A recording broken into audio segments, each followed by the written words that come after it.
Terima kasih Bu Sinta. Saya percaya kalau setiap pencarian kita kepada kebenaran itu seperti apa yang disaksikan oleh ibu kita itu, kita akan berkembang pesat untuk kerohanian kita. Nah, itulah mengapa kerinduan saya sebagai gembala untuk menyampaikan sedetail mungkin sebisa saya, sampai di dalam mengajarkan sesuatu saya merendahkan kepandaian saya untuk tidak berkata yang lebih tinggi supaya mengerti begitu ya.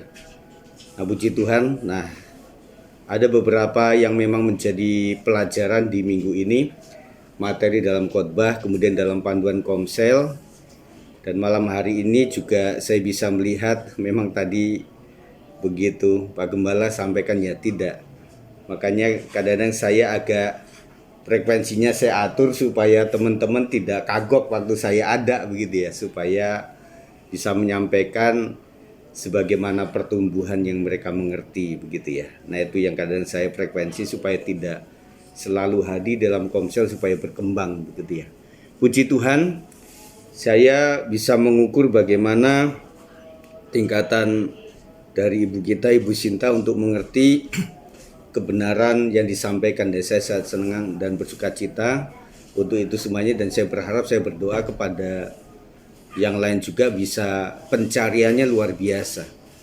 Nah, memang tidak cuma Bu Sinta yang memang sampai 5 kali untuk mendengar itu, saya pun berkali-kali, padahal saya menyampaikan khotbah, tetapi saya juga ingin belajar lagi karena saya berpikir saya menyampaikan itu kadang-kadang ada kekaguman secara rohani.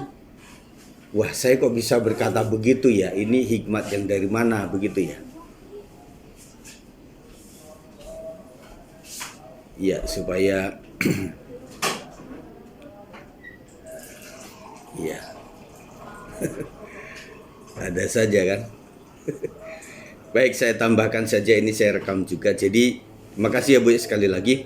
Nah, dalam level pencarian Tuhan itu, kalau kita selidiki sebagai hamba Tuhan itu ada 3. Yang pertama tentunya kita akan beriklan menginjili itu tentunya untuk bagaimana orang itu ditolong oleh Tuhan Yesus Kristus.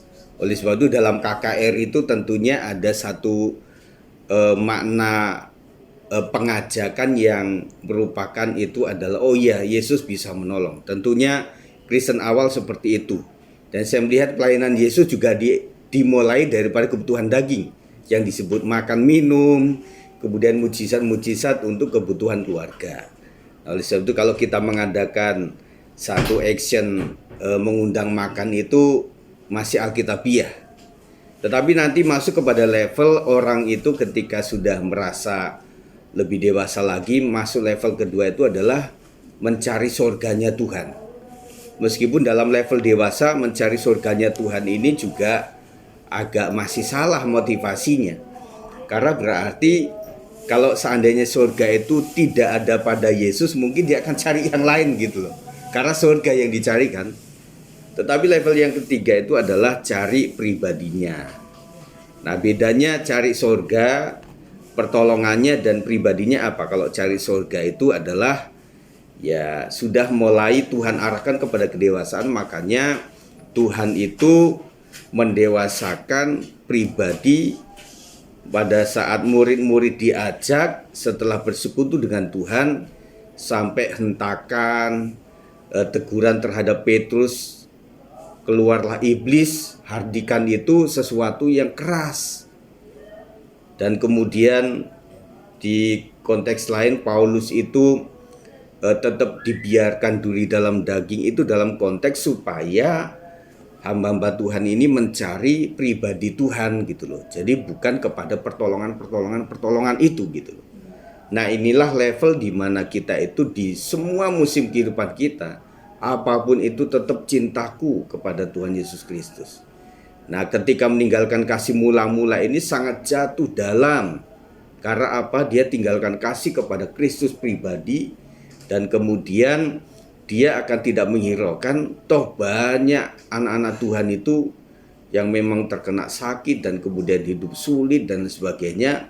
tetapi karena pencariannya adalah pribadi Tuhan, maka dia tidak menggubris yang seperti itu, yang dia katakan meskipun aku kehilangan semuanya, yang penting aku tidak kehilangan Tuhan Yesus Kristus. Bahkan dalam gambaran yang itu, kalau kamu ikut aku, istilah kata nggak usah izin dalam artian untuk urusan keluargamu, biarlah orang mati menguburkan orang mati, kan begitu. Itu keras banget.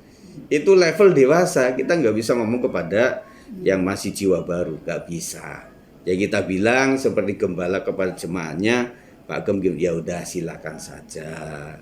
Kemudian ada beberapa pertemuan sesi dalam kegiatan kita, ada satu bapak bilang, tuh Pak Gem tuh, itu ngerokok tuh Pak Gem tuh.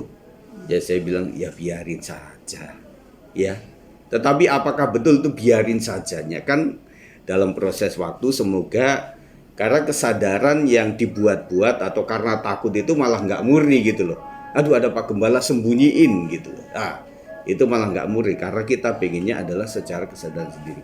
Yang kedua, memang kalau sudah kadung tahu itu bahaya.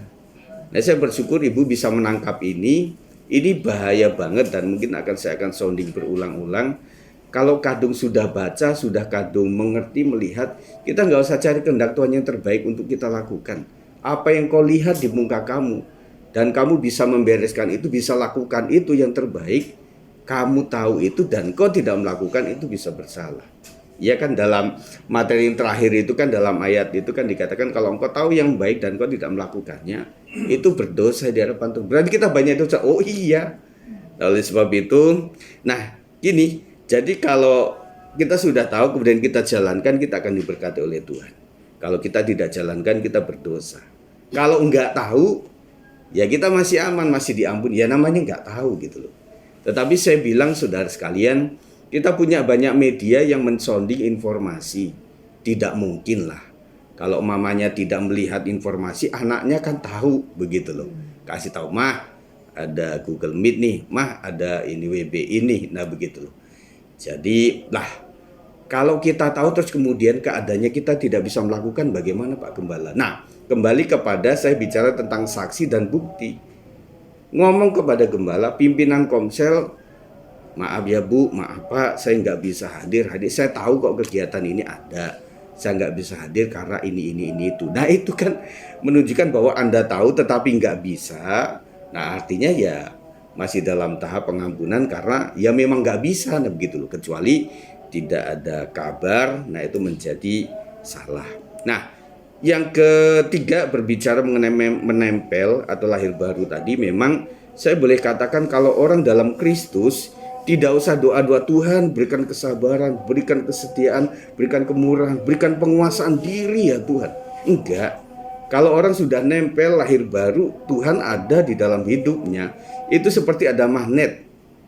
Yang kedua, magnet itu artinya kecenderungannya itu selalu melakukan kehendak Tuhan. Tahu kehendak Tuhan dari mana? Ya kan rohnya di sini. Tuhan bicara ngomong di dalam hati kita. Dan kita nggak bisa bohong, Tuhan bicara apa dan selalu kebenaran gitu. Nggak mungkin hal yang menyeleweng. Dan kemudian karakter warga kerajaan surga itu nggak usah nanti setelah mati kita masuk surga baru jadi memiliki sifat surga. Di sini makanya doa kita itu doa Bapa kami apa? Datanglah kerajaanmu di surga, di bumi seperti di surga. Artinya kerajaan Allah itu udah ada di sini. Karakter kita seperti itu. Dan kemudian naturalnya kita itu udah surgawi begitu. Habit, kebiasaan. Nah, saya contohkan begini. Kalau orang sudah puluhan tahun ada di kerja formal ya, tentunya setelah resign itu dalam waktu sebulan dan selanjutnya itu adat kebiasaan itu terus diadakan. Tidak bisa bangun siang, oleh karena ya biasa bangun pagi dan tiba-tiba dia sudah siapkan semuanya. Nggak tahu kalau hari ini saya sudah nggak kerja, dia udah siapin perlengkapan semuanya, kendaraan sudah. Oh iya ya, saya lupa. Nah gitu loh. Jadi otomatis itu ada gitu loh. Nah misalnya kalau orang sudah biasa ada sampah dia pungut, dimanapun dia akan pungut gitu loh. Nah saya itu puluhan tahun menjadi pengerja. Ya sudah biasa dengan tertib bangku gereja, tertib kantong kolekte, bunga-bunga, karena saya dididik meskipun laki-laki bunga di mimbar itu harus ditata. Saya pernah nyuciin bunga yang kayak gitu, dia plastik itu, kemudian suruh merangkai lagi di situ meskipun nggak peduli itu laki-laki. Saya ikut di situ. Jadi kalau saya melihat misalnya nata kabelnya kurang bener, saya otomatis ke situ meskipun saya pernah menjadi pembicara tamu. Saya lakukan itu ya, tuan rumah nggak enak gitu loh. Karena apa? Sudah spontanitasnya kayak gitu. Makanya nggak usah doa Tuhan Yesus, ajarkan aku Tuhan ketika melihat sampah aku akan memungutnya. Nggak usah ngomong gitu. Ketika lihat sampah otomatis begitu. Nah, kemudian nih di dalam hari-hari kita setelah mandi handuk kemana? Nah itu kebiasaan. Terus kemudian memencet odol itu dari ujung sekali atau dari tengah, itu juga kebiasaan. Terus misalnya tata ruang ya ibu-ibu sekalian, bapak-bapak, ketika tata ruang kita itu terbiasanya adalah lemari di sini, kemudian tempat mikap di situ, kemudian ranjang di sini. Suatu saat kita ubah, nanti besok pagi kita akan bingung. Kita ngaca di tembok, oh iya ya, kacanya udah pindah. Kenapa? Karena udah spontanitas, kebiasaannya kayak gitu. Nah, waktu kita pada saat hari Minggu itu atau hari-hari kegiatan kita udah otomatis gitu loh. Dan bahkan ada beberapa orang itu yang ada alarm dalam tubuhnya. Seakan-akan dia nggak ada alarm kayak gitu. Zaman dulu memang ibu-ibu kita ada alarm, nggak ada. Ayam kalau kedengeran, kalau ada ayam, udah disembelih ayamnya, ya kan nggak denger kokokan lagi gitu loh. Tetapi kayak ada alarm di sini.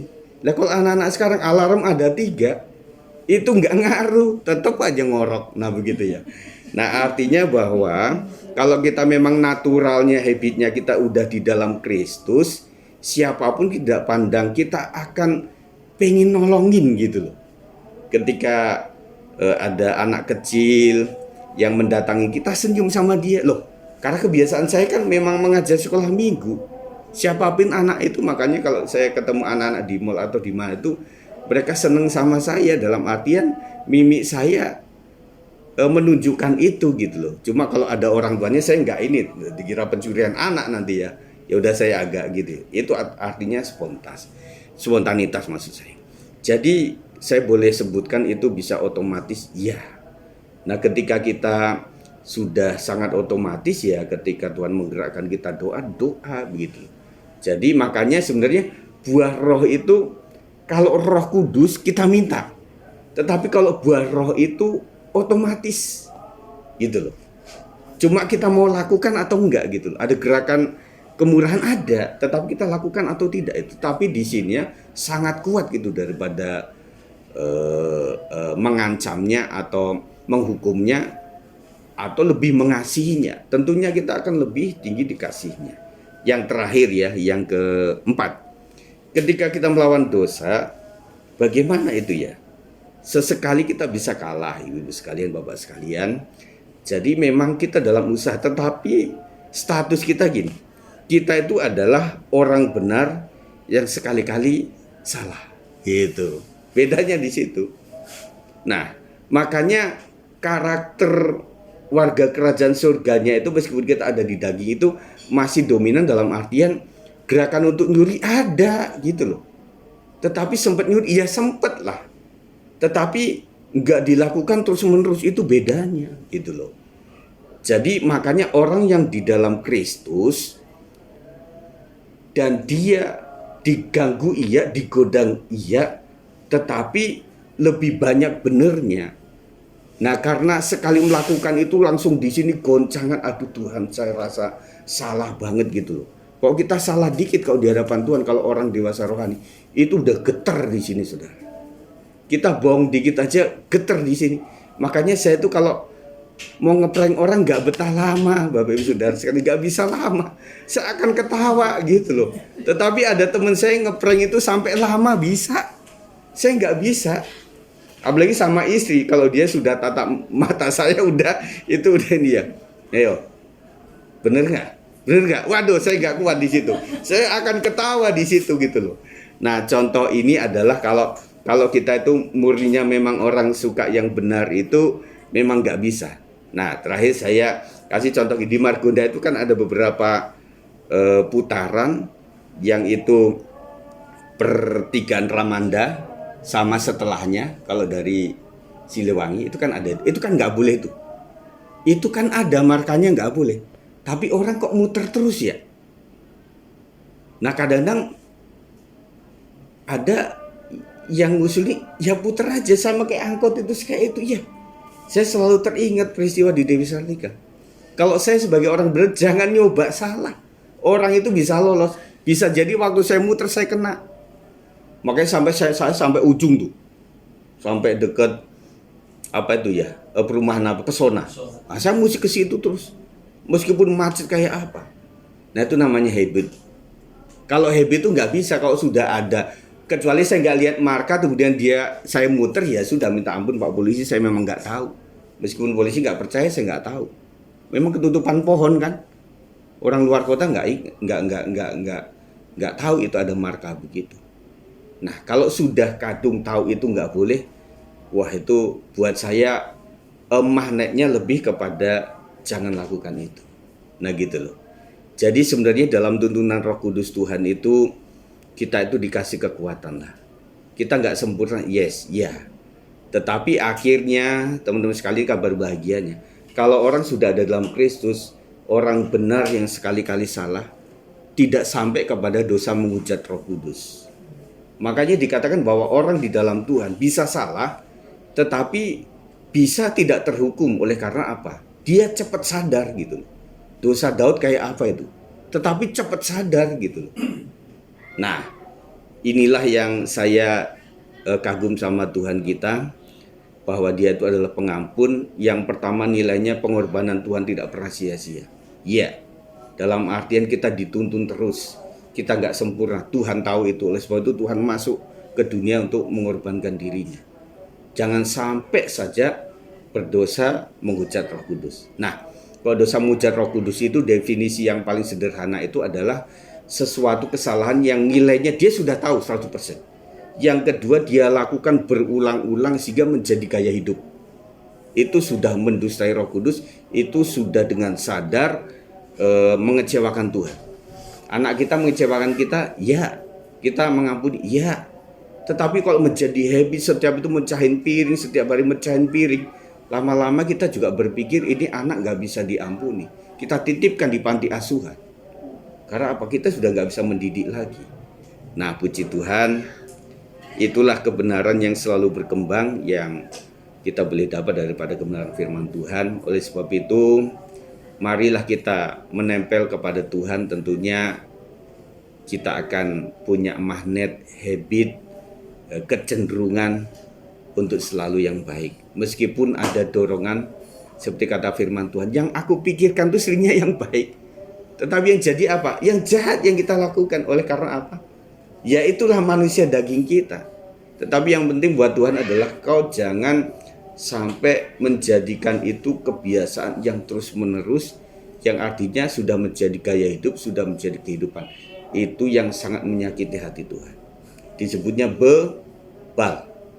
Nah, kalau sudah bebal, orang Israel, bangsa Israel, kelompok Korah, Datan, Abiram dimasukkan ke liang bumi itu oleh karena mereka sudah bebal, gitu loh.